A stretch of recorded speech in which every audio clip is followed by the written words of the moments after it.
for 11 years. You're David Ortiz. Snagged by Devers, spinning. Got it there in time for the out. Bare hand. I don't need bare hand. Devers with a dandy. Devers is the last guy I thought would catch this ball. That is not an easy play. How do we pitch around? Get into that fastball quicker because he can do this. There's a drive. Jumped on that one. Kiss it goodbye. You know it's gone. You can take all the time you want. I think it's time for Major League pitchers to update their scouting report on Rafael Devers. As good as a left-handed bat is in the league for the next 11 years. Hats off, Boston. Well, Rafael Devers figures to be very, very satisfied with the bank account in the coming weeks and years because reportedly he and the Red Sox have agreed on a 11-year deal, $300 million deal, and Devers finds himself on this list. Young players that have signed extensions with their current club.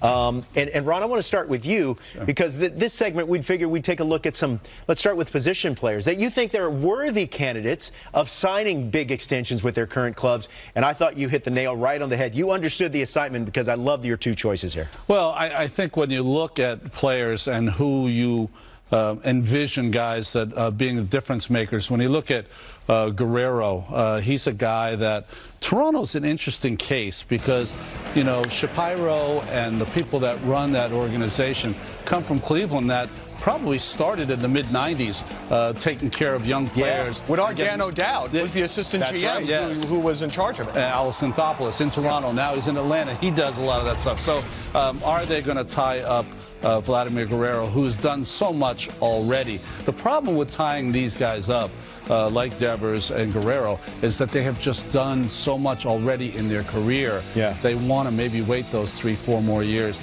to get that big contract. They don't play the exact same position, but are there some similarities in Devers and Guerrero that maybe give us a look of what a Guerrero Jr. extension might look like? I think when you're looking at Guerrero, you see the numbers very similar to Devers. I think they're different hitters. Yeah. Rafael Devers is just a natural. When you watch him in the box, he hits great pitching. He hits left-handed pitching. Guerrero, of course, presents more power for your team.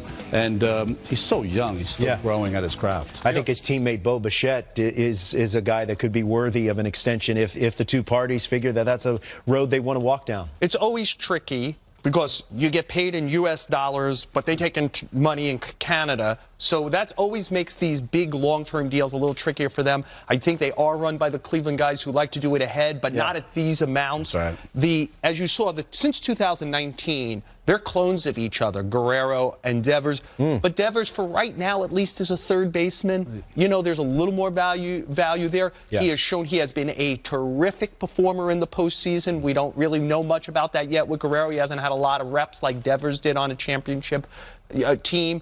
Guerrero's also 2 years younger, so do you have to go to 13 years good point. if you did that right now? For me, one of the guys who stands out is Adley Rutschman. Okay. Right? Now, he's a Scott Boras client. That's not a traditional way to get an extension. The Orioles are probably a team that in the next few years might sell. It just feels like at some point that organization has to put its tent pole down and say, we're now contenders. We're now building towards something bigger and better. And clearly, that team changed its success and identity the moment Rutschman came up.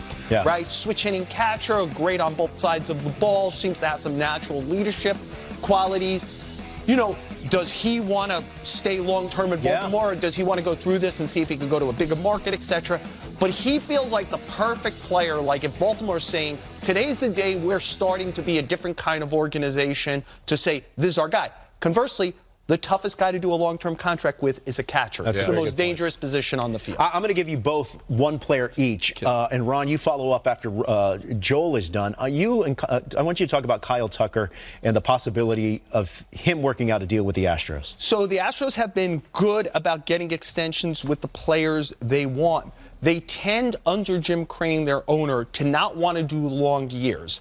And Tucker is the kind, look, he's such a good player, again, on both sides of the ball, lefty hitter, that you wondered, hey, I'll just go out into free agency. I'm not going to have to worry about keeping it to 6 or 7 years. Like who knows where the money is in 2 or 3 years when we see what's going on now. I would be shocked if the Astros haven't already tried. I think you're right on that. I think that you're right that the subject has been broached, at least, to Kyle Tucker, and a player that you're very familiar with, obviously, Pete Alonso. There was a small window to sign him to a big extension in the middle of his first year when he hit 53 home runs in a total year. If you were around that All-Star break when he won the home run derby, were to go to him and try to sign him then, you might have been able to get one of those contracts that they have in Atlanta with some of the great superstars. But he has done so much in his young career and has hit so many home runs. That the window is passed? The window's passed. Okay. And you've seen him also develop as a hitter where he's getting better and better and better. It would behoove him to wait for the 6 years. The window is passed because in his rookie year he had 53 homers. He broke Aaron Judge's record. The only guy since 2019 who's kind of homered with Aaron Judge is Pete Alonso. I understand Aaron Judge is a better all-around player. There's base running value. There's defensive value in the outfield. But the only guy who power plays, power gets paid, who's run with Aaron Judge, who just got $360 million over 9 years, is Pete Alonso. I don't even think Steve Cohen's ready to go there with Pete Alonso right now, so I think it gets played out. Of all the players in baseball, you would not be surprised if Pete made a run at 60 at some point in his career. Well, pitchers are certainly getting paid. Let's throw up this graphic here of some notable pitchers that could be candidates for extensions with their current teams. Framber Valdez, Dylan Cease, Zach Gallen, a wonderful pitcher for the Arizona Diamondbacks. There's talent all along this graphic here. What do you think, Ron? Well, I love Logan Webb, too, and what he's done early in his career. He's become their #1 starter. I'm going to start with Framber Valdez, only because he's 29 years old, but there are repercussions that if Houston was able to tie him up to an extension, because they have this quartet of pitchers that if they set a precedent and signed him to extension, all these other pitchers might fall in a row. I'm talking about Javier, Urquidy, and Garcia. Those talented young pitchers for the Astros, if Valdez got that ball rolling, maybe they could tie all of those pitchers up to an extended period of time. They're all talented. Joel, he's an emerging ace for sure. So's Javier, and he was my guy. Because could you almost use Javier's numbers against him, that he's been this hybrid until now? You know in your heart he's probably a lot more than that.